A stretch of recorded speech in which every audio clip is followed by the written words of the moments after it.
ఆయన కలవటానికి అంతమంది పెట్టుబడిదారులు పరుగులు తీశారు. Bill Gates, I'm very happy to see you mister సిబిఎన్జి అన్నారు. ఆయన మిమ్మల్ని ఎవరు అన్నారా? జగన్ గారు మీరు వస్తే దూరంగా వెళ్ళారు, ఎక్కడ కమిషన్లు కొడతారోనని స్వాగతించారు చంద్రబాబు నాయుడు గారిని. -6 degrees చలిలో కూడా ఆయన రాష్ట్ర సంక్షేమం కోసం ఆయన పాటుపడ్డారు. లోకేష్ బాబు గారు -6 degrees చలిలో ఆయన పరుగులెత్తుతూ టెంట్కి వచ్చాడు. ఆయన కారు ఎదిరిపోయి ట్రాఫిక్లో ఇరుక్కుపోయిందని నడుస్తూ వచ్చాడు. ఆయన పరుగులు తీస్తూ వచ్చారు.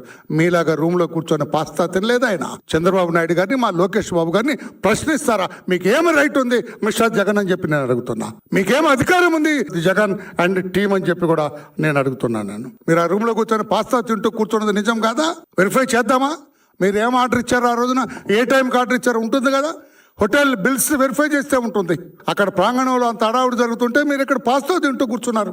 చలి ఎక్కువ, స్నానం చేయటం ఇబ్బంది అని చెప్పి ఈ కోడిగుడ్డు బ్యాచ్ ఏమరా మీరు ఏం తెచ్చినారా బాబు, మీరు దావోస్ వెళ్ళారు కదా మీరు మీ నాయకుడు అని అడిగితే ఈ కోడిగుడ్డు మంత్రి అమర్నాథ్ ఇప్పుడే గుడ్డు దొరికిందండి మాకు, అది పెరగాల పెద్దవాళ్ళ పొదగాల అప్పుడంటే ఎన్నేళ్ళు అవుతుంది, కోర్టుకి పడితే వాళ్ళు బయటకు పోయినారు. మీ సంగతి అంతా తెలిసింది, అవినీతిమయం ఇది.